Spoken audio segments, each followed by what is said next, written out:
Safari park की गाड़ियों पर जानवर हमला क्यों नहीं करते और अगर ये बॉडी से चिपक जाए तो इसको कैसे हटाना है। अल्ट्रासाउंड करने से पहले बॉडी पर ये जेल क्यों लगाया जाता है और क्या आपको पता है कि ट्रेन की पटरियों पर जंग क्यों नहीं लगता। वीडियो बहुत ही अमेजिंग और इंटरेस्टिंग होने वाला है। तो चलिए शुरू करते हैं। Fact number 10। अच्छा, हिप्पो एक शाकाहारी जानवर है और क्रोकोडाइल एक मांसाहारी जानवर है, बट ये फिर भी एक साथ पानी में एक ही जगह कैसे रह लेते हैं। कहीं हिप्पो ने भी ये डायलॉग तो नहीं सुन लिया कि समुद्र में रहकर मगर से बैर नहीं करना चाहिए। नहीं नहीं, ऐसा नहीं है। मगरमच्छ एक खतरनाक जानवर है जो पानी के बाहर भी चलने वाले बड़े से बड़े जानवर को ढेर कर देता है। वहीं हिप्पो एक सीधा साधा और शाकाहारी जानवर है, लेकिन इसका साइज क्रोकोडाइल से काफी बड़ा होता है, जिससे ये देखने में काफी डरावना लगता है, जिसको देखने के बाद मगर भैया कुछ ऐसे करते हैं। इसी वजह से क्रोकोडाइल हिप्पो पर कभी अटैक नहीं करता और हिप्पो क्रोकोडाइल पर इसलिए अटैक नहीं करता क्योंकि वो मांसाहारी नहीं होता। एक दूसरे के साथ रहना इन दोनों की मजबूरी बन जाती है। Fact number 9। अच्छा, एक बार इसको देखो।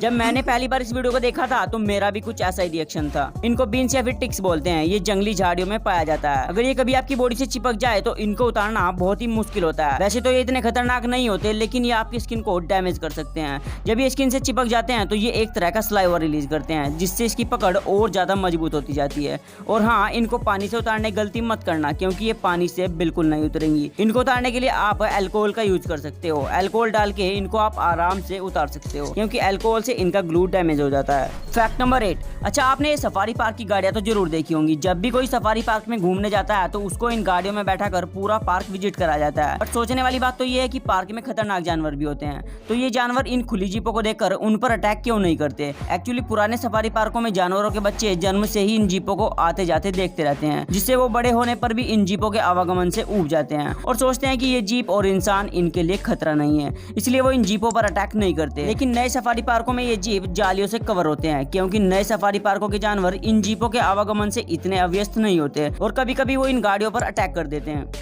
Fact number 7।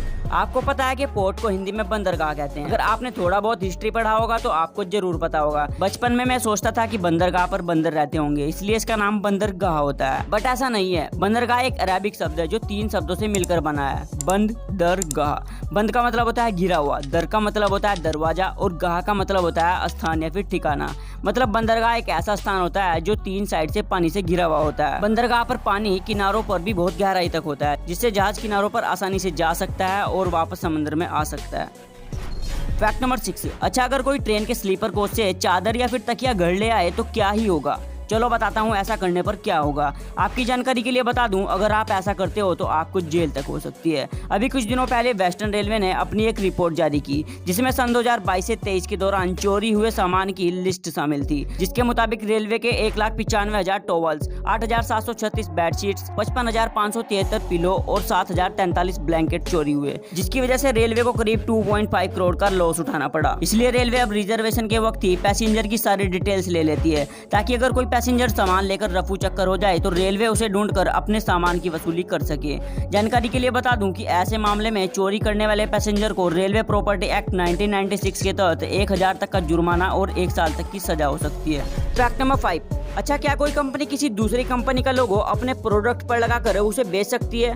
तो इसका जवाब है हाँ, और ऐसा मारुति कर भी रही है, वो भी टोयोटा के साथ। चलो शुरू से बताता हूँ। एक्चुअली इसे रीबैजिंग कहा जाता है, जिसे बैज इंजीनियरिंग भी कहते हैं, जिसमें कोई भी कंपनी दूसरी कंपनी से परमिशन लेकर उसकी गाड़ी पर अपना लोगो लगाकर बेच सकती है, और इसमें छिपा होता है कंपनी का बिग बेनिफिट। इसलिए जो डील टोयोटा और मारुति के बीच हुई, उसमें टोयोटा मारुति की सबसे ज्यादा बिकने वाली कार्स पर अपना लोगो लगाकर बेच रही है, और बदले में टोयोटा मारुति को इलेक्ट्रिक और हाइब्रिड टेक्नोलॉजी वाली गाड़ियां प्रोवाइड करा रही है। वैसे इलेक्ट्रिक कार्स की मार्केटिंग को देखते हुए ये तो श्योर है कि आने वाले टाइम में मारुति कंपनी बहुत ज्यादा पैसा कमाने वाली है।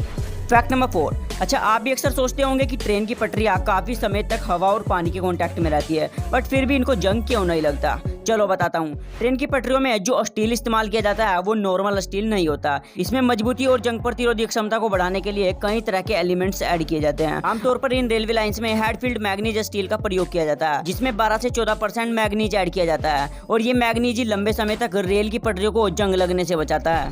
Fact number 3। अच्छा, आपने या फिर आपके किसी सगे संबंधी ने कभी ना कभी अल्ट्रासाउंड तो कराया ही होगा, और अगर आपने देखा होगा तो आपको पता होगा कि अल्ट्रासाउंड करने से पहले डॉक्टर उस जगह पर एक जेल लगाता है, जिस जिस जगह का अल्ट्रासाउंड करना होता है। तो चलो बताता हूँ ये जेल क्यों लगाया जाता है। दरअसल ये जेल पानी और प्रोपेलिन ग्लाइकोल से बना एक इलेक्ट्रोड जेल होता है। इसे ईसीजी जेल भी कहते हैं। अल्ट्रासाउंड मशीन जो साउंड वेव्स जनरेट करती है, उन वेव्स को शरीर के अंदर अंगों तक पहुंचाने का काम ये जेल ही करता है। तो अल्ट्रासाउंड ध्वनि तरंगों का हवा के थ्रू बॉडी में ट्रैवल कर पाना मुश्किल होता है। ये जेल आपकी बॉडी की स्किन और मशीन के टेस्टिंग हैंड के बीच जो हल्का सा एयर गैप होता है उसको खत्म कर देता है, जिससे मशीन एक क्लियर इमेज बना पाती है। फैक्ट नंबर 2, आपको पता है कि आईफोन आईपॉड दुनिया के सबसे इनोवेटिव प्रोडक्ट में से एक है, लेकिन क्या आपने कभी इस पर गौर किया है कि एप्पल के इन प्रोडक्ट जैसे कि आईफोन में आई का क्या मतलब होता है। वैसे तो गूगल सर्च आपको 10 सेकंड में इसका जवाब दे देगा, लेकिन अगर आप ये खुद ही करने लगे तो हमारा क्या ही काम रह जाएगा। तो आपको बता दूं कि एप्पल के प्रोडक्ट्स में इस आई का ट्रेडिशनल मतलब इंटरनेट होता है,